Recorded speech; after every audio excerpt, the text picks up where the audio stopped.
oh my god, I'm going to Japan in a month. I'm going to Japan in a month.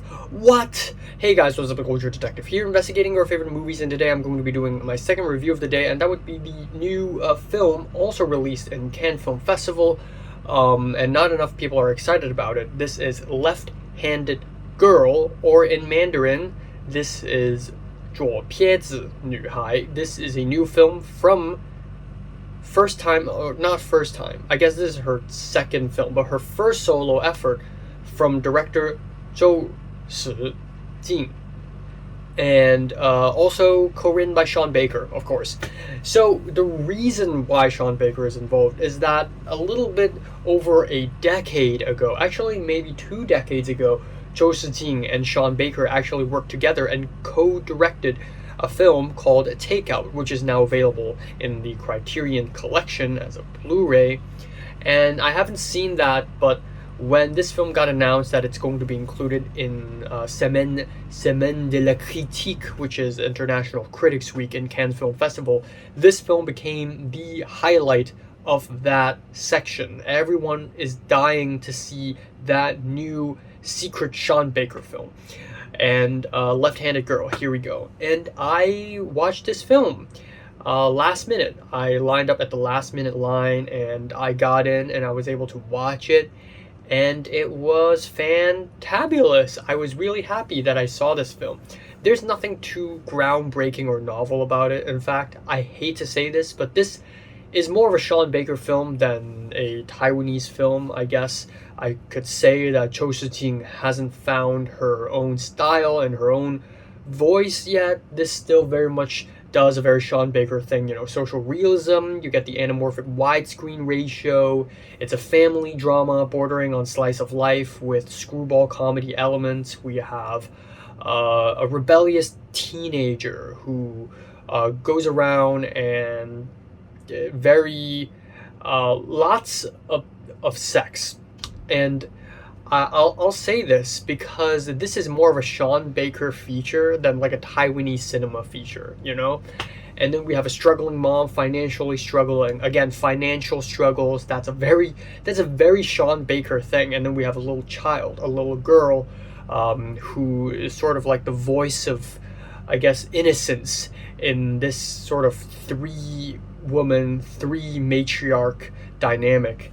And a little bit of Yi in there maybe because of the child acting element, but all together, bits and pieces, a little bit of Florida Project, a little bit of Yi, a little bit of this, a little bit of that, sort of come together and become this pretty solid film. Again, nothing groundbreaking. It's very much pulling inspirations and ideas from all kinds of different sources, but I think when they all come together, especially when it's shot so well and edited so well, because Sean Baker edited it, it is great. And also I could totally see this film as like a breath of fresh air for Sean Baker, because he's helping out on a good friend, and it's, it's not like the sequel to Anora or something like that, or the follow-up to Anora.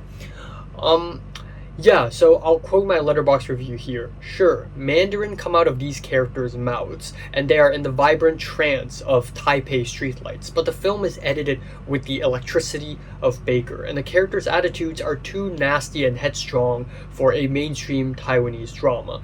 But that being said though, it still really works. I think this film was really whimsical at times, very heartfelt at times. Also, the last act of the film is pretty amazing. You cannot miss this. There is a crazy plot twist that pretty much plot twist of the year for me. I'm just so glad that I'm able to experience this film when this film is not out on the internet or not out in the cinemas at all, and I get to experience a plot twist completely fresh out of the projection room, and I just get to experience it. And when that plot twist happened, the whole theater was like, oh no, oh. And then we have the climax at the end of the film, which I just really like, and then it just kind of ends off in a very fast way. I wish the ending would have been a little bit more drawn out. It's a little abrupt, but overall this is very promising work from Xi Jingzhou, or Zhou Jing. Again, I hate to say this, but she still isn't standing on her own both feet yet, and I really wish to see that because Taiwanese cinema needs to rekindle its flames again. You know, we have Edward Yang is long gone, Ho Xiaoxian is not going to make another film, and Tsai Ming Liang, I mean, he's going to be in LA, which sucks because I wish I could be there. But I don't know, I just want to see Taiwanese cinema be revived in the most awesome way possible. And you know what? This film could be a precursor. So I'm giving this film a decent 8 out of 10. So have you watched this film? Comments below, probably not, but are you excited about it? Also, Netflix acquired it, which is really sad. I guess, I don't know why. Like, why isn't Neon or A24 picking this up? I don't really know why. Especially because Neon literally pick up every film they see. I guess it's because it's difficult to market, but then Sean Baker's attached to it, so I wouldn't expect this film to be difficult to market in the US or something like that. I don't know, but Netflix had acquired it, so maybe you can see this film on Netflix or something. I don't know. I hope it gets a good theatrical release, especially given how much Sean Baker emphasizes a good theatrical experience. Okay, I'm talking too much. Decent 8. So, have you watched this film? Comments below, let me know if you want more, and thanks for watching.